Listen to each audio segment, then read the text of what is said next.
It rained nonstop outside. Sam moved the freshly prepared dish forward with his hand. He poured the sauce over the dish and invited the guests to taste this delicious bouquet of flavors. Sam is a chef, and it's very difficult to get an appointment with him. So in order to experience the taste of his ambrosia, the young couple booked a table a month ago. The young couple immediately tried the wonderful dish, and after placing a piece in their mouths, they slowly began to chew, not wanting to miss the notes of taste. After tasting the dish, the man said that the taste was simply incredible and indescribable, and his girlfriend was ready to eat the rest without leaving a single piece. Sam knew perfectly well what he was capable of and had heard such comments before. So without changing his expression, he calmly thanked them for the kind words. 30 minutes later, the couple finished dinner and began to slowly leave the establishment, quietly discussing the pleasant atmosphere and the wonderful dish prepared by the chef. Sam was very happy, but not because he was able to pleasantly surprise the client, but rather because they were already leaving, and he would no longer have to pretend to be a good-natured and responsive waiter. As soon as the young couple left the establishment, the lights in the building went out. Problems never ceased to haunt Sam, and as soon as he got rid of one annoying problem, another one immediately came. Suddenly, he heard the quiet sound of a wooden object hitting the table next to him. He turned around and saw a box on the bar counter, but the question of how and where it came from remained open, as did the question of why the lights went out. Sam looked around him, but there were no strangers in the room, so he slowly walked up to the box and picked it up. It was sealed with an unusual stamp that depicted a closed eye. Sam looked at it closely, and the longer he looked at it, the more the stamp glowed. In an instant, the eye opened and goosebumps immediately ran through Sam's body. Sam was frightened, and a beam of blue light began to come from the eye directly at him. Within seconds, Sam realized that this couldn't be real, and that something incredible was happening to him, so he simply let go of the box and it fell back onto the bar counter. Before it could land, the box slowly stopped emitting light, and there was no one in the room anymore. The light swallowed Sam and he began to appear in a completely new place. He looked around in bewilderment, but he was surrounded by only a bright blue light, and for a second Sam thought it might be a dream. However, the voice of a young man behind him immediately made it clear that everything was happening as if in reality. Sam turned around and saw a completely harmless couple of young people who had already come close to him. Sam immediately asked who they were and where they were, to which the young man introduced himself as Mason, and the girl's name was Melanie. But they also did not understand where they were. But this place was dark and cold, instilling fear in the young people. Fearing a surprise attack, Sam carefully pulled out the table knife he had been keeping behind his back for self-defense. At that moment, several more young people approached him, who, like him, were clearly confused. Sam immediately asked them how they got there, in order to understand what exactly had happened to him. One by one, the strangers began to say that they had been drawn there by a stamp in the shape of an eye. Everything around was surrounded by thick smoke, and suddenly a quiet, rough male voice was heard from behind them, which said that everything was now swept away. One of the people present, named Steve, quickly turned around and asked with all his anguish what the hell was going on. A man dressed in a sharp black suit quietly hissed like a snake and asked everyone to calm down. Today is a turning point in their lives. They should feel lucky. Each of them received a package today, which means that they have a new personality. Sam didn't immediately understand what the mysterious stranger was talking about, and asked him again what he meant. The stranger glared at Sam and said that their identity was now called the Infinite Postman. An inexplicable silence, covered with a slight fear, hung among everyone. The stranger in the suit explained that now, they would periodically enter the infinite space to complete missions, and they would be able to leave here with a good reward if they completed the missions. One of the guys was seriously interested in the offered reward and asked what kind of reward it was. The main thing was that it was money. The stranger continued to explain mysteriously that he was thinking too small. The rewards would be much more serious. The stranger raised his hand, from which a blue glow quickly began to appear, after which a gold bar appeared, hovering in the fire. He explained that the cost of this brick was $300,000, and to get it, you would need to complete just one postal task. The guy simply beamed. His joy knew no bounds, but the other guys understood that such money was not usually paid to ordinary postmen. The stranger turned around abruptly and the ingot disappeared. He ominously warned that if they did not complete the postal task, something terrible could happen to them. Melanie asked with great interest what could happen to them. After a short pause, the stranger turned around sharply and, his eyes flashing again, said that death awaited them. This news no longer pleased anyone present, and the enthusiasm for making money began to fade little by little. The stranger, without turning around, wished them luck and disappeared into the fog, and as soon as he disappeared, the smoke around them began to clear. Sam immediately asked the others if this meant that their task had already begun. Within seconds, there was no smoke around them at all. A red moon was shining in the sky, and they were all standing in the middle of a meadow. There was no one around except them, and fear began to envelop everyone present. One of the guys took the initiative and, not believing what was happening, said that all this was just a hologram and most likely, someone just decided to make a little joke. A huge dark silhouette immediately appeared behind him, and those around him became very frightened and tried to warn him. The guy, not trusting the reactions of those around him, confidently said that he was not afraid, because none of this was real, and there was no point in trying to test his nerves. He said it was just a hologram, but a sticky viscous liquid started dripping onto his head. He immediately touched his head with his hand, and the liquid was clearly real. It didn't look like a hologram. He slowly turned his head. With horror in his eyes, he whispered just one word: help. However, no one even heard his words before half of his head was torn off. A girl named Emma couldn't believe her eyes. One of them had just had half his head torn off, and that meant only one thing.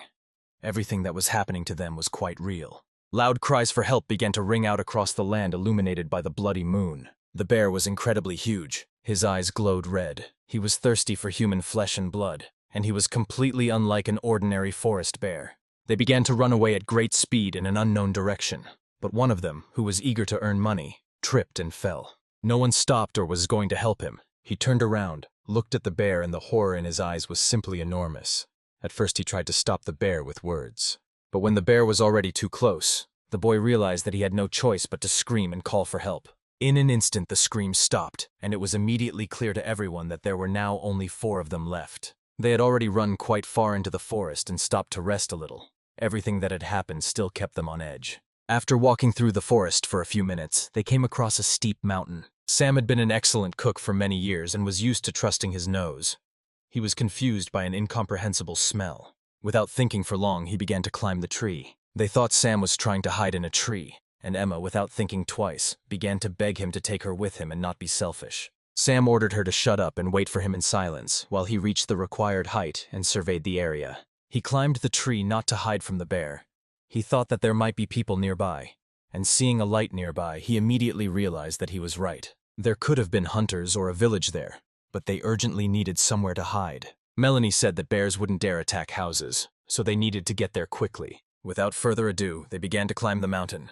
When they were already high enough, Emma suddenly grabbed Melanie's hand, after which she abruptly threw her down the slope. She flew, making loud screams. Mason started yelling at Emma. "Why did she do this?" Emma said with a smile on her face that she hadn't done anything. Melanie had just lost her grip. Mason said he wasn't blind, and without thinking twice, he ran down the slope after Melanie. Emma thought he was just an idiot and suggested that Sam move on, as the 2 of them would be able to divert the bear's attention to themselves, which would clearly play into their hands. Emma looked at him like a sly fox and was completely sure that she had done the right thing. However, Sam didn't agree with her. With a slight movement of his foot, he threw Emma off and sent her rolling down the slope. She fell at a tremendous speed next to Mason and Melanie. Sam thought it would be better this way. Instead of going with a selfish, scheming bitch, he would rather go with an idiot who would risk his life to save others. Emma clearly didn't expect such an unfavorable turn of events. After some time, Mason and Melanie were already almost at the top of the mountain. From the top, a hand grabbed Melanie and pulled her up. Mason didn't immediately understand what had happened and where Melanie had disappeared to. However, having climbed a little higher, the guy calmed down. Melanie simply helped Sam climb up and was already extending his hand to Mason. In a minute, they were all at the top, and Sam said that they had to go faster or the bear would quickly catch up with them. However, Emma was still climbing the slope and she started screaming and asking them to wait for her. Something behind her began to quickly approach her. Beads of sweat began to appear on her face, and she stopped screaming, as it was clearly unnecessary in such a situation. A human hand began to appear from the bush. Emma immediately extended her hand in the hope that no matter who was there, it was the person who could help her. She grabbed the hand, but something immediately confused her. The hand was completely cold. A second later, she realized what the problem was when she pulled the severed arm out of the bush. Emma fell to the ground and screamed in fear. A man stood in front of her, holding out his severed arm to her. Tears rolled down her cheeks, and in her eyes there remained only the reflection of the man with the axe. Sam and the couple continued walking. Melanie suggested they take a little rest. But Sam said that this couldn't be done. The bear would quickly find them by smell. Melanie wondered if Emma would be able to hide from the bear. However, Sam calmly replied that she should forget about her and follow him without stopping if they wanted to stay alive. After an hour of walking through the dark forest, they finally came to the light, which Sam noticed, getting closer and closer to a lonely wooden house. Melanie said that it smelled very good here. Sam had a good eye for smell, but this one still made him uneasy. Without thinking twice, Mason and Melanie rushed to the house, because there they could possibly learn about their first task, and quite possibly also get something to eat. Just in case, Sam took out a knife before entering the house, because he had never smelled food like that before. You need to be prepared for anything. Mason kept knocking on the door and asking for it to be opened immediately and for help to them. But Sam was more concerned about something else. Was there really fresh blood on the door? On the other side of the door, a large cauldron was boiling, in which human bones were seething. There was definitely someone in the house. Melanie pushed Mason aside and calmly knocked on the door herself. She said that they were ordinary students who were lost in the woods and needed help. The door began to creak and open slowly. An old, bony hand immediately appeared from the door, reaching out to Melanie. It was an old woman who immediately took Melanie by the hand and invited her in. Melanie asked in confusion how her grandmother could live alone in the forest in a lonely house. The grandmother said that she doesn't live alone because she wouldn't be able to cope at all. Her son went out but will return very soon. After which she invited the guests to the table. They sat down at the table and the grandmother said that she would make a bed for them on the floor, and tomorrow her son would lead them down the hill so that they could get to the settlement. Mason and Melanie were glad about this development, because now they were definitely not in danger from the bear and, although not in comfortable conditions, they were safe. Meanwhile, Grandma said that they could make themselves at home while she brought them dinner. Sam kept watching his grandmother as she stirred the stew in the pot. A few minutes later, Grandma had already set the table, and Mason and Melanie quickly began to eat dinner, praising Grandma's soup. There was also a plate in front of Sam, but he did not start eating. He had never smelled such a smell before, and he was in no hurry to eat it. To be polite, he said he wasn't hungry. Then his grandmother brought him a mug of water and offered him a drink. As soon as she came closer to the table, Sam tripped her, which caused her to fall and spill the water she had brought. Sam took advantage of the opportunity and grabbed her by the neck, finally giving herself away. Melanie immediately stood up for her grandmother, because she didn't fall on purpose, but simply tripped due to her age, and in any case not a drop fell on him. Sam held the cold knife to her throat and said that he immediately felt something strange because she definitely put something in her food or water, right? Mason, like Melanie, also began to stand up for his grandmother and asked to let her go. But Sam didn't listen to him, and as soon as he came closer, he kicked him in the stomach. The tension in the room reached its peak, and the blow sent Mason flying several meters away. He flew straight into the cauldron in which his grandmother was preparing soup for them. The boiler overturned, and Melanie was surprised when she saw this. Human bones and flesh fell out of the soup cauldron. Sam saw it too and immediately realized why the smell of food was completely unfamiliar to him. Suddenly, like a bolt of lightning in the night sky, Grandma began to struggle from Sam's iron grip, her hand darting into the air like the claw of an animal ready to strike its prey. She tried to strike him with her hand. Sam, like a spirit of speed, responded with an instant movement, piercing her arm with a knife and forcibly snapping it like a dry branch. At this time, my grandmother was undergoing an incredible transformation. Her body slowly but inexorably changed, as if she had become the victim of an ancient curse. Her arm began to increase in size, becoming covered in thick fur, and crystal-sharp needles jumped out of its joints, like the blades of ancient spears. As soon as her hand reached the size of a cosmic monster, the knife flew out of her with an alluring sparkle, like a shooting star in a dark night, and it landed on the floor like a sacred artifact in this dark battle. Sam looked at what was happening with horror, his mind drifting into the darkness of madness, because he could not understand at all what kind of beast this was that was so cruel and inexorable. It wasn't just a werewolf, it was a giant bear, like a cursed monster born from the worst nightmares. A huge polar bear with red eyes that glowed like the craters of hell, her teeth sharp as blades and ready to tear flesh to pieces. Immediately after her terrifying transformation, the bear rushed at Sam, her enormous body moving with hurricane force, like a raging natural storm. No one was prepared for such a nightmare, and Sam, deep in his soul, felt that they could all become victims of this brutal machine. The polar bear headed towards Sam, her eyes glowing with hellish fire, and she was ready to finish off her opponent with lightning speed. At that moment, something unexpected and life-saving happened.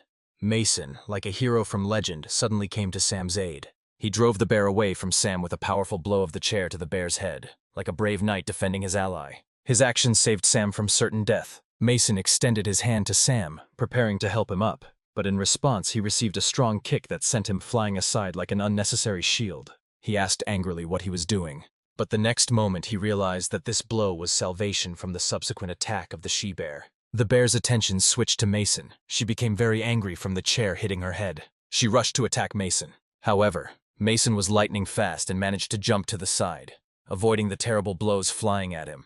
At this point, Sam took advantage of the opportunity and, like a fearless warrior, jumped on the bear from behind, uttering words that reached her like a curse. Go to hell. However, the bear was faster and more cunning than Sam could have imagined. She turned and grabbed the knife with her teeth, her fangs flashing like deadly blades. Sam, sensing a mortal threat, did not lose his composure for a moment, and, gathering his last remaining strength, tried to snatch the knife from the bear's greedy mouth. His fingers slid over the icy teeth, and it seemed that death was already reaching out to him in its cold embrace. The bear didn't give up without a fight. Shaking her head fiercely, she threw Sam aside like a toy doll. At that moment, it seemed like the whole world turned into a whirlwind of pain and horror. But Sam is a true warrior. He grabbed the knife in time, like lightning in the night, resurrecting his hope for survival. Flying under the bear, Sam made a decisive move with his knife and cut off her head, like a hero from legend who defeated a ferocious dragon. His breathing was heavy, and his heart was beating like a battle drum.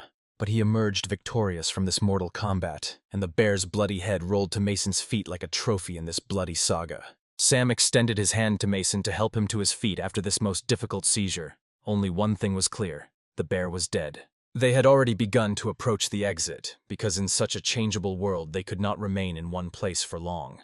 But Melanie asked them to stop and take another look inside the wooden house. The boys turned around and saw a hologram sign on the floor next to the bear's bloody body. So they saw their first task, which was to kill a younger bear who was the same as his mother, but much stronger. They must kill him or he will kill them. This meant that only by killing the old monster could they discover their main mission. Mason looked at Sam in horror and asked him if they would really accept this mission. Melanie at that moment emphasized that the task said that this bear was much stronger than the she-bear that they had just risked their lives to kill. Sam looked at them and reminded them that the man had specifically said that they either accepted the mission or faced certain death. Mason said that even the old bear almost killed them.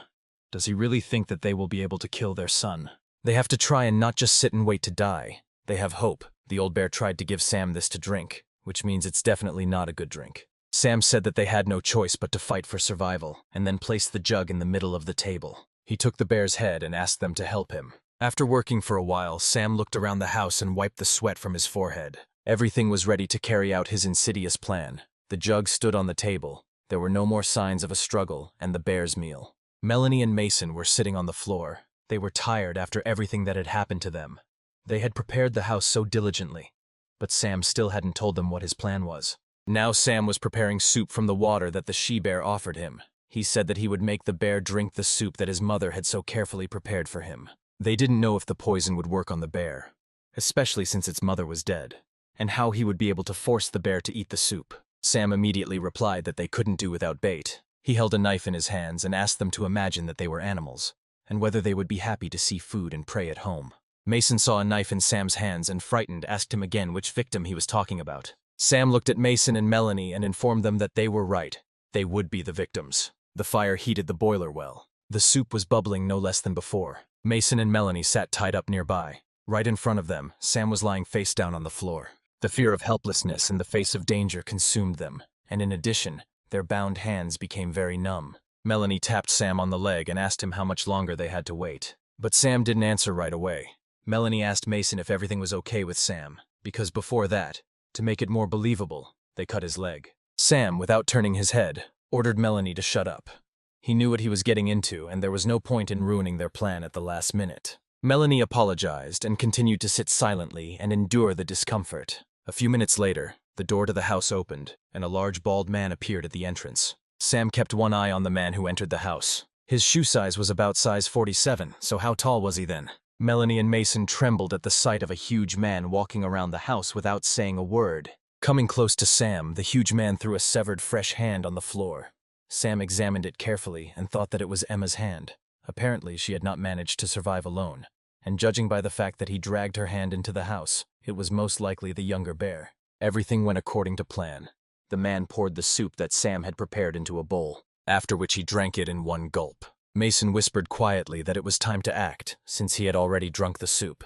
But Sam said they should be patient, because the old woman had tried to get them drunk, which meant the poison would have to work slowly, like a sleeping pill. Immediately after drinking, the man's body began to tremble. He dropped the cup from his hand, and after a few seconds, unable to stand on his feet, he fell to the floor. Sam stood in front of the man's body with a knife in his hands, while the couple struggled to free themselves from his tied hands. Mason was thrilled that their plan had worked, because if they hadn't prepared, this huge man would have simply torn them to pieces. Mason sat down next to the man lying on the floor, touched his bald head and asked Sam what he was afraid of.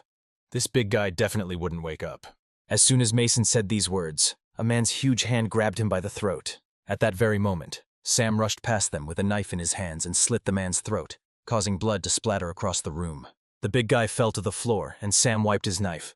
He calmly said that the potion from the cauldron worked perfectly, and even if he had done nothing, this big guy could not have harmed Mason. Melanie immediately asked Sam if now that they had completed the task, they could go back to the real world. Sam froze in place and said that if he thought about it and remembered the words of the man in black, they were clearly mistaken. The one they killed was not the younger bear. Mason said with a smile on his face that Sam was most likely just joking.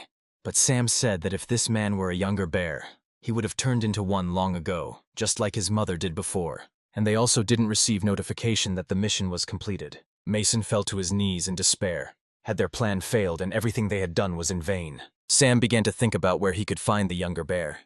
There had to be at least some kind of clue, but the first thing he should do was search the body. Maybe he could find something useful. His gaze immediately went to the knife lying on the floor. He picked it up and looked at it carefully. The knife was 26 inches long, 5 centimeters wide, weighing just over 400 grams. It was an excellent knife. Sam immediately handed it to Melanie and said that now she would at least be able to protect herself with something. Mason still couldn't believe they were going to have to kill another giant bear. But his thoughts were interrupted by the creaking of the door. Here he is. It was immediately clear who had come to see them. Without making them wait long, the huge bear rushed at them with enraged rage. Mason only had time to scream in fear. Sam, realizing what was happening, immediately rushed at the couple and pushed them away from the bear's first blow. At great speed, the bear hit the wall of the house, causing the house to creak and shake as if alive. The dilapidated buildings were indeed not the best shelters. However, this was clearly not what should have worried them most right now. A huge brown bear with red eyes growled, and was ready to tear everyone present apart with one swing of its paw. Melanie grabbed the knife that was handed to her with both hands, and had no idea how they were supposed to kill this huge monster. The bear began to sniff, and his gaze fell on the knife that Melanie was holding. He roared and rushed directly at Melanie. Sam shouted to drop the knife. Most likely it belonged to his mother.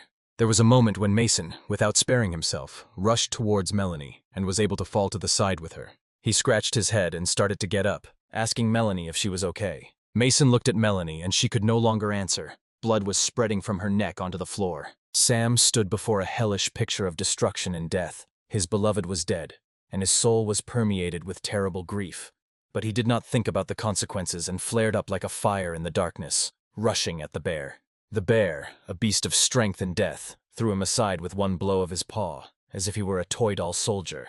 Mason was thrown back several meters and coughing up blood. His body was mangled, but his spirit was not broken. Mason struggled to his feet and looked around to see a bear looming over him like a monster from a nightmare. Just as he was about to finish what he had started, Sam called out to the bear. He held the bear's bloody head in his hands like a gruesome trophy, ready to use it for his own dark purposes. The bear turned around and began to roar angrily with grief. And Sam, like a black magician, threw the bear's head into the boiling cauldron, like a sacrifice to the devil. Immediately the bear rushed towards the cauldron, his huge body moving with the speed of a terrible nightmare, and he was ready to save his mother at any cost.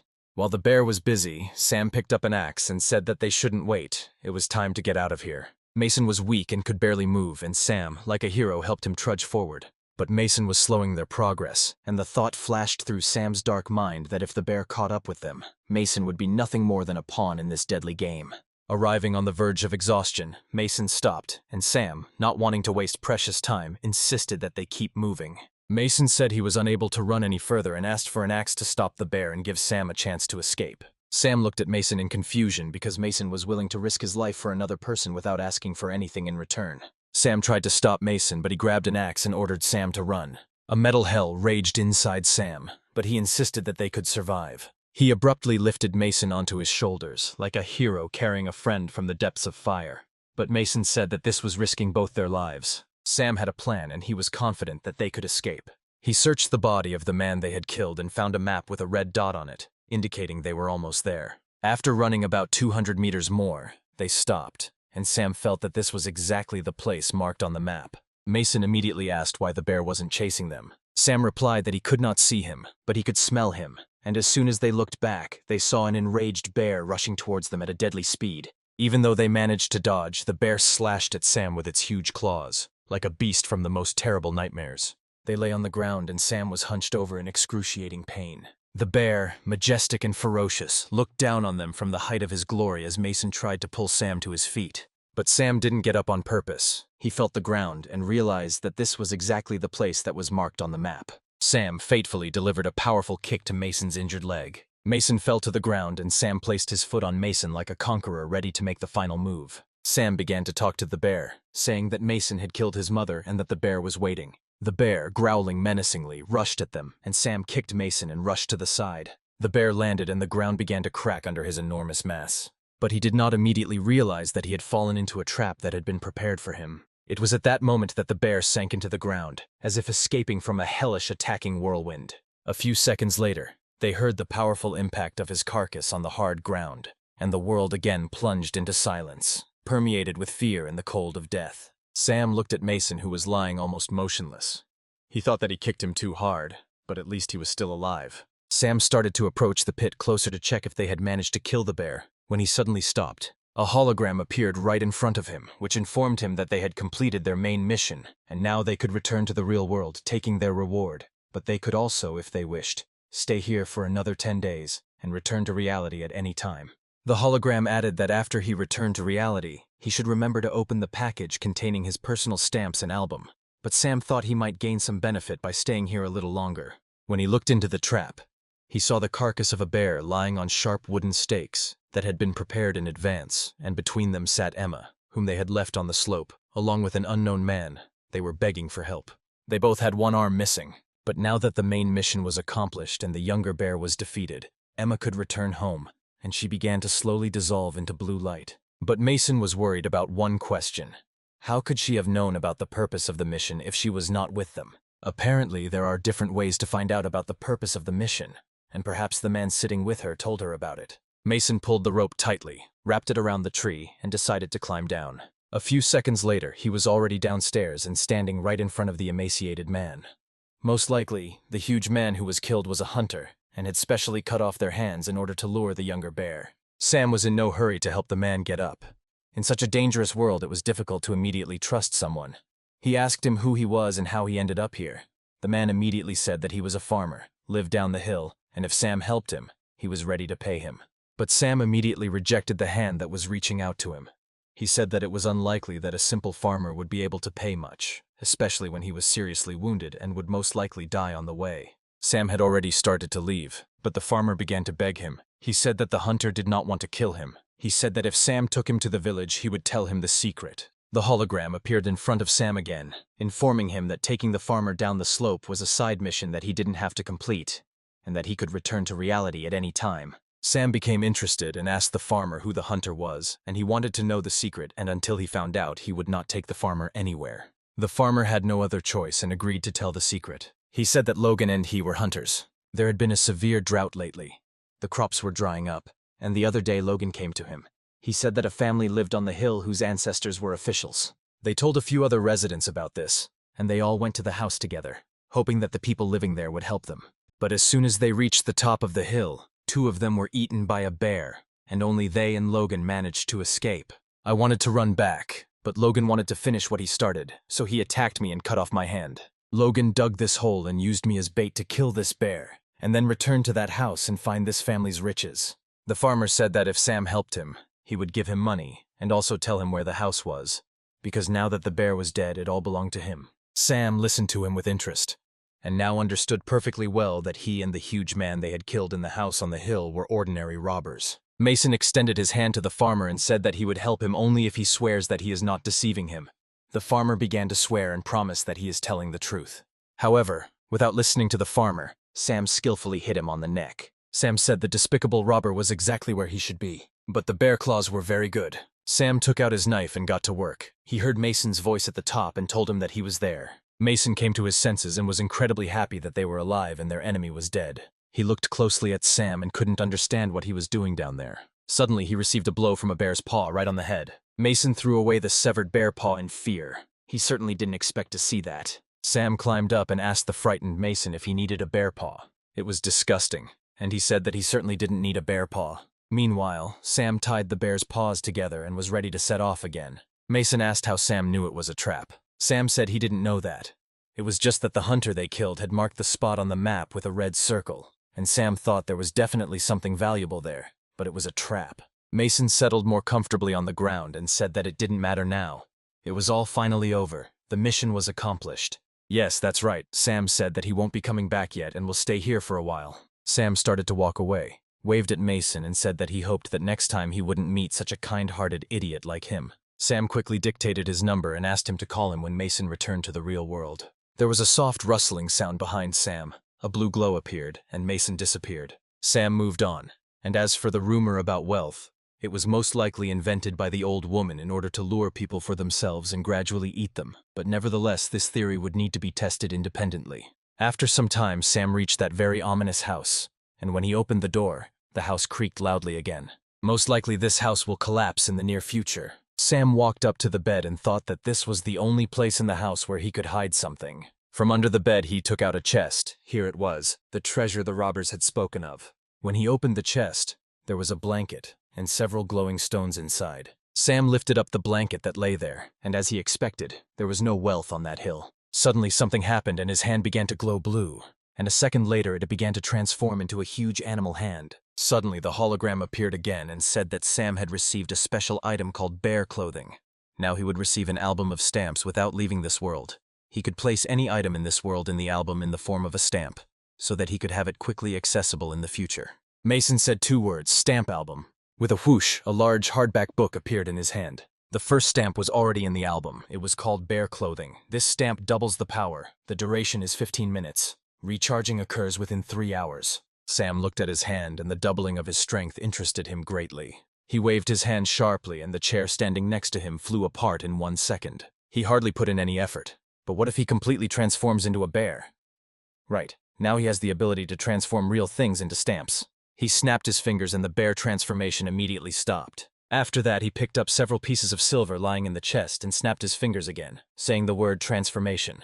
A stamp titled Pieces of Silver Weighing 155 grams immediately appeared in the album. He said the word transformation again and the pieces of silver appeared on his hand again. Now Sam understood how the man in black managed to magically get the gold bar. It turns out it's not as difficult as it might have seemed at first.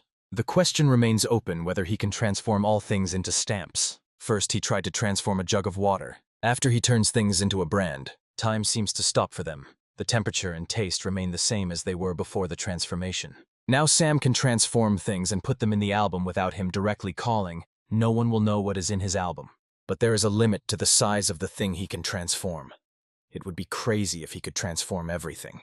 As an experiment, he placed his hand on a huge stone and tried to transform it. However, a sign with the message about refusal immediately appeared in front of him. Then he decided to try to transform a lizard crawling on a stone. However, he was refused again. Most likely living beings cannot be transformed either. Suddenly, a sign appeared in front of him, informing him that the side mission to take the injured farmer down the slope had failed. Sam tossed the lizard aside and said that it could only mean that the farmer was dead, but that was none of his business. According to the farmer, if you move down the slope, there should be a village there. Sam headed there straight away, and after walking just a few miles, he was already near the village. He walked through the city and smelled a huge number of disgusting smells around him. The farmer in the pit was indeed telling the truth. People were starving. He decided to find a crowded place and find out more information about this place. A few minutes later, Sam was at a local bar where there was a crowd of people, and where there are a lot of people, there are rumors. As soon as Sam entered the establishment, a waiter immediately approached him and asked what he wanted, to spend the night or to eat. But Sam immediately warned that he did not like the food that was prepared here. He would like to cook his own food. The waiter didn't know what to say at first, but at that moment Sam took a piece of silver out of his pocket and said that he would pay for the inconvenience. The waiter happily took the piece of silver and said that he would arrange everything without any problem, after which he led him to the kitchen. Sam started cooking. He decided that instead of asking people, he would make them come to him themselves and tell him what would be interesting to him, and decided to cook something from what he got on the hill. This bear meat must be delicious. In just 30 minutes, Sam had prepared a wonderful, huge bowl of soup. He put the dish out in the common room for everyone to see, and the aroma itself attracted visitors. Sam sat down in front of the dish and announced that good food deserved to be shared, and told everyone that everyone was welcome to try his soup. All the visitors were ready to pounce on the delicious soup. But just as they were about to grab a piece of meat floating in the soup, Sam abruptly pulled the plate towards himself. He said he was bored and asked everyone to tell him what he could do for fun in the area. One of the visitors came up to the table and said that he knew a place where Sam could easily make a fortune, but the locals did not believe this man.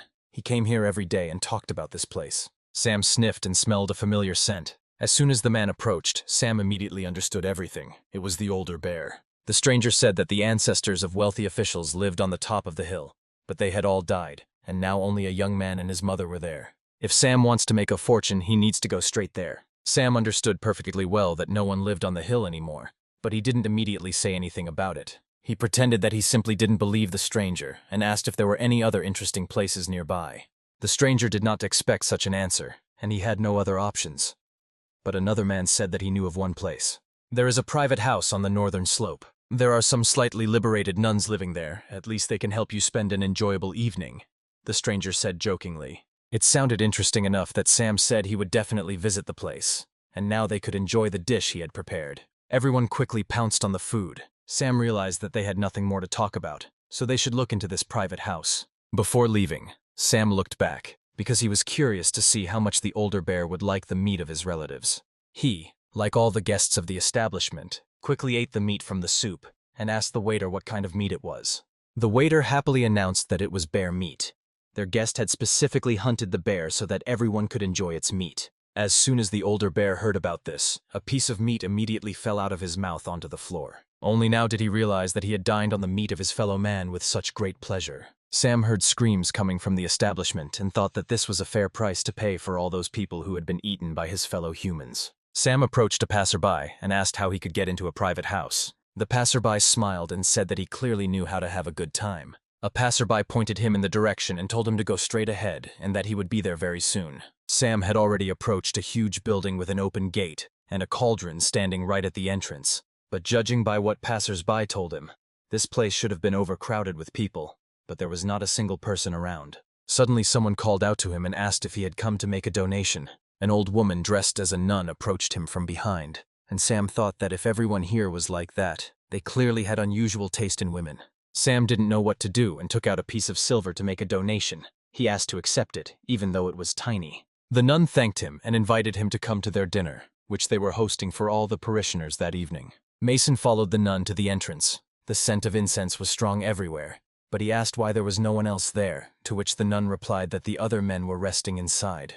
The nun opened the doors and asked Sam to come in and enjoy. Sam went inside, but there was still no one around. The incense irritated his nose and he sneezed. Behind him he heard the quiet creak of a door, and a gentle female voice called out to him. A beautiful young girl in a white robe asked him how he was feeling. She carried a tray of tea. Her soft, form-fitting dress well emphasized her large breasts and butt, and her long legs were slightly exposed. She put the kettle on the table, after which she immediately turned to Sam and looked at him with a languid gaze for a few seconds. After which she immediately approached him and pressed her chest tightly against him, looking straight into his eyes. She whispered tenderly that she could help her dear guest relax a little. After laughing a little, she turned sharply to the tea placed on the table. After pouring the liquid into the cup, she turned to Sam and gently, as if pleading, asked him to take a sip of the tea so that he could relax. Sam immediately felt something was wrong.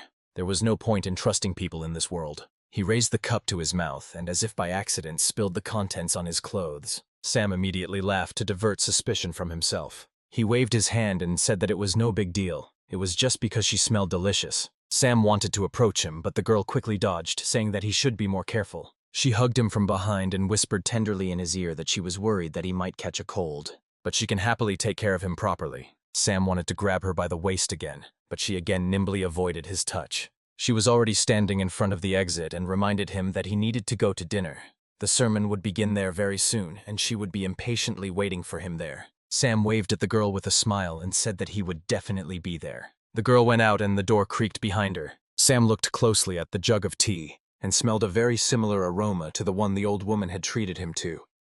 Apparently they really loved such things here. Sam was proud of himself for getting out of this situation without any problems. Did they all really think that his nose was just a decoration? There was probably a hidden danger lurking in that place. Dinner clearly needed getting ready, so Sam called up his stamp album. A few minutes later, Sam was already in a large hall, which was filled with bright pink decorations. There were quite a lot of people around, but they all smelled very strange. Sam walked around the room and looked around, when suddenly the girl called out to him again. She came up behind him and took his hand. She led him further into the hall where people sat waiting for the sermon to begin. The girl said that the sermon was about to begin and he would like to have a little drink to relax. Sam played the fool, picked up the cup, and said he would drink it only because of its powerful attraction. He waved his hand sharply, pretending to drink the cup to the bottom, and he spilled the contents behind his back. The girl continued to praise Sam and say that it was his attractiveness that was haunting her. She said that she admired him incredibly much. At this time, a light, pleasant aroma began to come out of her mouth. Sam smiled and thought that he was not going to drink her liquor, but at the same time, without suspecting anything, he slowly inhaled the aroma emitted by the girl.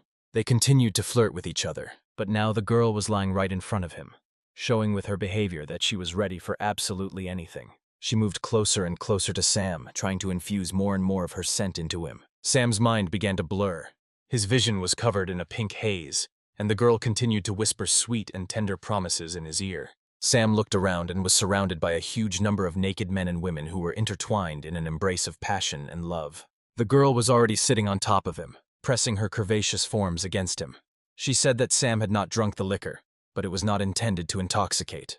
"I'm just going to send you into a world of pleasure and physical enjoyment." Sam couldn't do anything, but at the same time he didn't understand what was wrong with him. He didn't drink liquor. How could she drug him? The girl began to undress, and Sam could already clearly see her curvaceous naked forms, but at the same time, he understood that not everything here was as good as it seemed to him.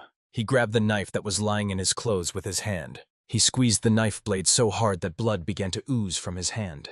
The pain began to clear his consciousness, and he was very surprised by what he saw. All the men around were embraced by huge snakes that were ready to swallow them like mice. The snake immediately saw Sam's astonished face, but was sure that the dope was still working. So it continued to speak to him in a human voice and asked what had happened and why he was so surprised. Sam watched what was happening to the other men. One of the snakes suddenly swallowed the face of an adult, healthy man. A few seconds later, she spat out a completely decrepit old man with gray hair and discolored skin. When she let go of the man completely, Sam saw that he was completely dry, as if the life had been completely sucked out of him at that moment. Immediately after this, the snake spat a round red ball out of its mouth. Sam looked at it carefully. Could this really be a human life? It was most likely a very valuable item, and it wouldn't hurt to take possession of it. The snake approached him and asked why he stopped. If she had done something wrong, Sam could not let her suspect anything. Sam began to hug the snake's head, saying that it was all because of its fabulous beauty. She asked if he wanted to have some real fun with her, while opening her mouth wide and ready to swallow Sam's head and suck the life out of him. He smiled sweetly and happily agreed. At that moment, Sam took out a knife and with a sharp movement cut off the snake's head.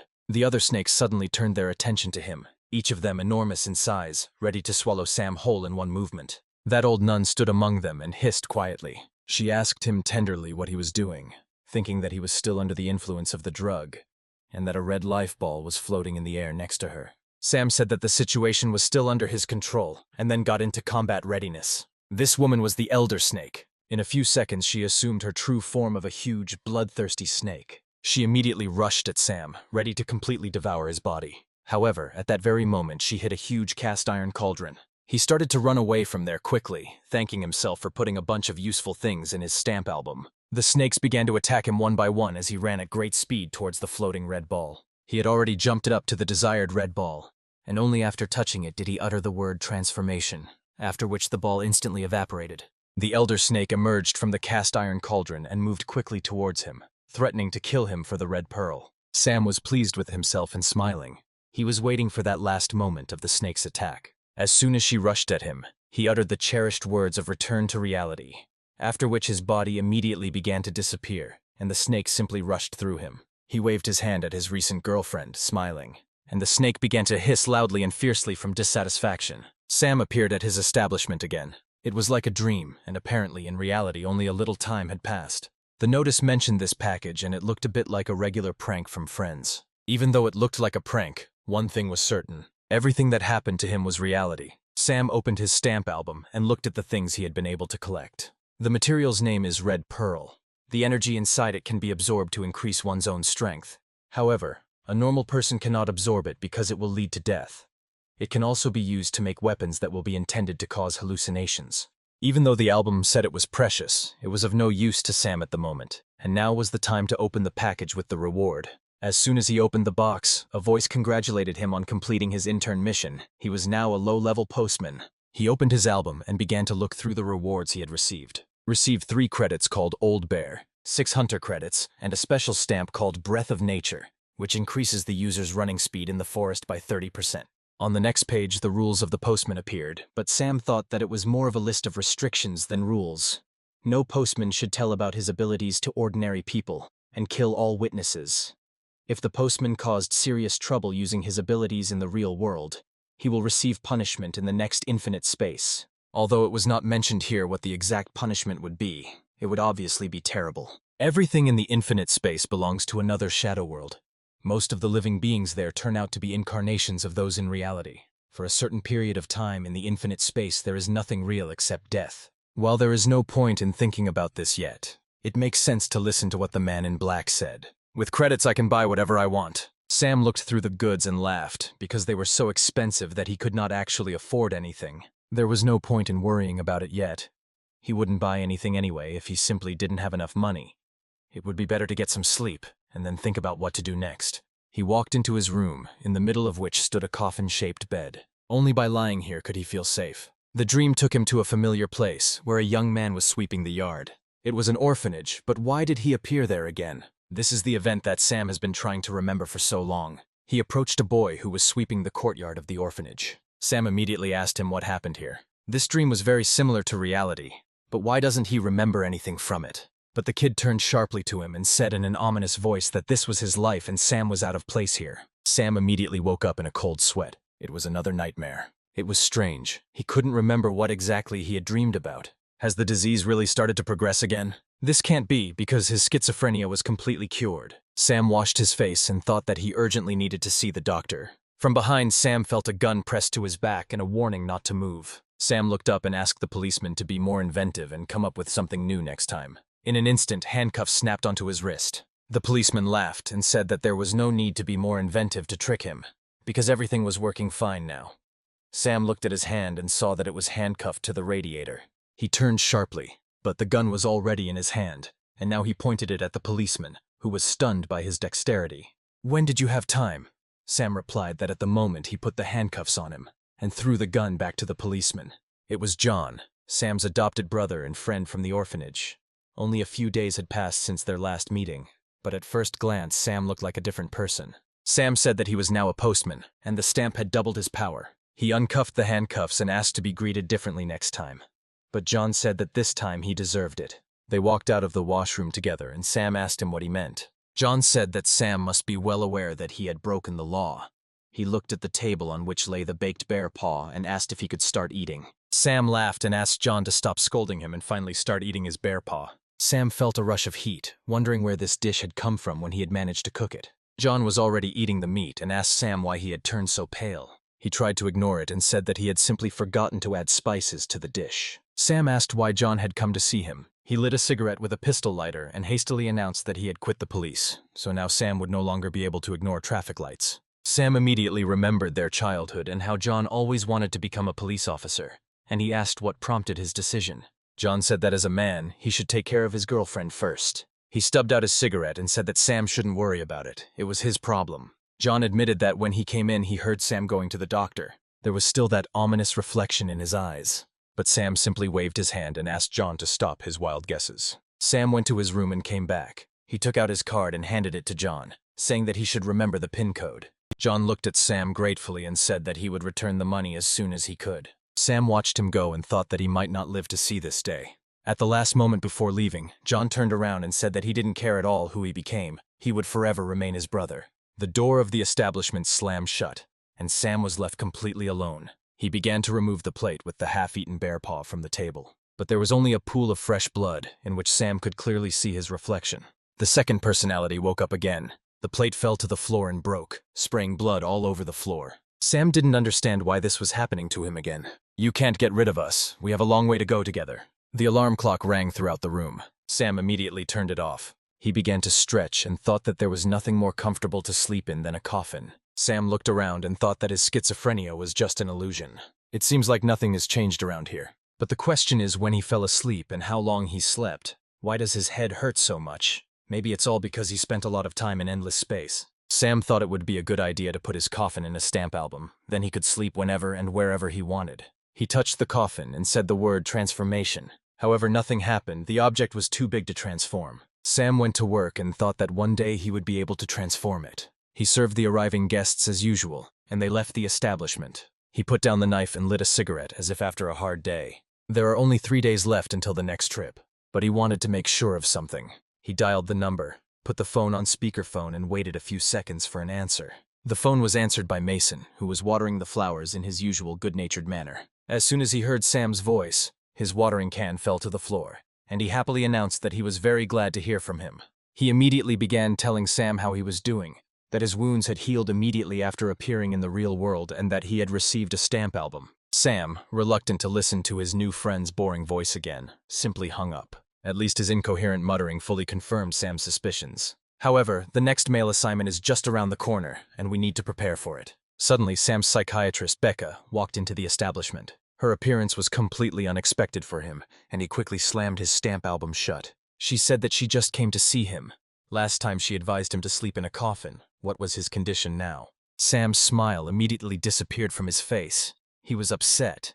Becca immediately understood everything and asked him if they had really returned. She was a little upset that her therapy didn't work. She told him to come to her in a few days. She would make some preparations, but for now he should control his mood and not worry too much. He knew it very well, Sam whispered ominously. With a snap of his fingers, the stamp album was back in his hands. Sam's dark personality was already there, leafing through the album and talking about how this psychiatrist was something else. Sam's other personality said she just hates sleeping in a coffin. The third person said that this woman was simply getting in the way of their life together, and it was time to get rid of her. The most sinister personality took over the consciousness again and quietly whispered that they would still need this woman. As Sam approached the mirror, the personalities inside him continued to argue about what he needed most at the moment. The dark personality approached the mirror and said that this would happen very soon. Sam suddenly came to his senses, sitting on the sofa with an album in his hands. There was a box in front of him, but when did it appear here and where did it come from?